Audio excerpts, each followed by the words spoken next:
We have a special gentleman here in the audience by the name of Stan Moody. He was actually the prison chaplain years ago. And I would be honored if he would come up and say a few words about his advocacy group towards prison reform, because there's a lot of problems with our prisons.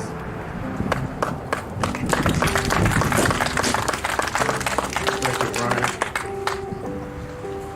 I always begin my talks with some bad news and some good news. The bad news is that our dysfunctional government is running out of money. Good news is that our dysfunctional government is running out of money. We are empowered to change our direction. I've seen the criminal justice system from the inside. I was a member of the Maine State Legislature for some time, chaplain at Maine State Prison, and I'm now senior pastor at Columbia Street Baptist Church in Bangor, right in the middle of the action, where we deal with released prisoners, re-entry issues. We're appealing to people of faith to get organized, get galvanized, and get into the fight. I want to start with one thing of lasting value, an obscure piece of wisdom from the prophet Amos.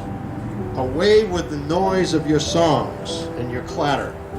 I will not listen to the music of your harps, but let justice roll on like a river, righteousness like a never-failing stream. My thoughts go back to other innocent victims, forgotten in the miscarriage of justice, the taxpayers of the state of Maine.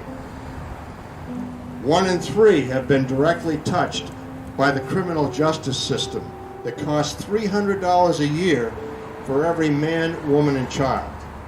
The moms and dads and family members of the incarcerated who are politely shunned by friends and neighbors. Kids whose dads and moms have been swallowed up in the system. One of the saddest scenes that I ever witnessed was a late evening at the Kennebec County Correctional Facility, a dad and 2 little children coming into the facility to visit mommy. Overworked prosecutors who are held to a standard of closed cases and convictions where human lives have been reduced to mere numbers on a sheet of paper. 2,000 persons at any given time who are sitting in our county jails waiting for something to happen. And all they get to see is a private contractor, a 19th century county bail commissioner. Sign away your constitutional rights against illegal search and seizure, and you can go home. Gone is the presumption of innocence until proven guilty. A culture of fear keeps them spending most of their time covering up instead of finding ways to do better. And then there are the unsung victims who never will be heard from again. The homeless man in Portland, who after 3 days in Portland was arrested and charged with rape and convicted without a shred of physical evidence or eyewitness testimony. His meager belongings were ransacked without warrant.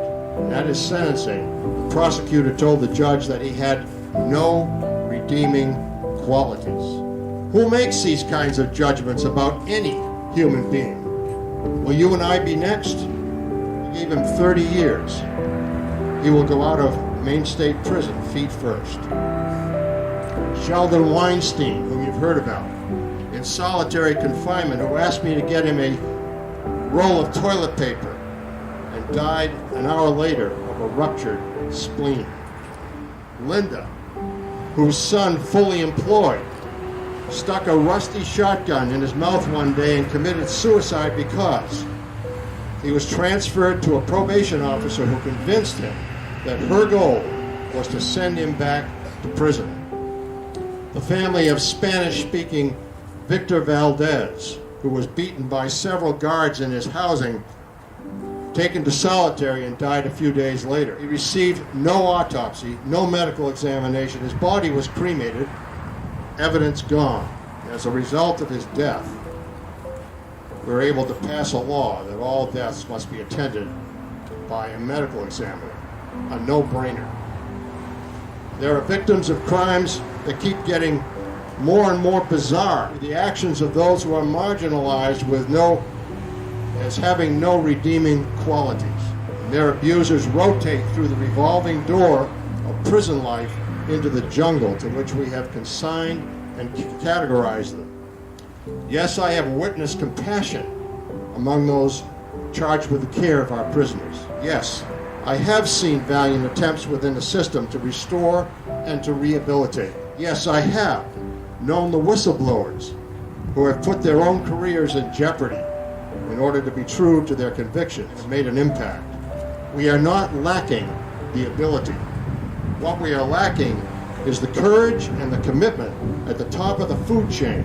As a pastor and a theologian, I'm convinced that time is running out on our failed attempts at human engineering.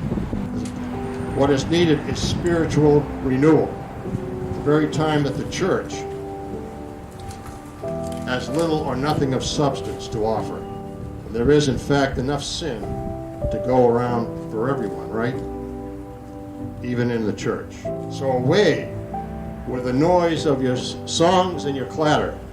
I will not listen to the music of your harps, but let justice roll on like a river, righteousness like a never-failing stream. Thank you, and God bless.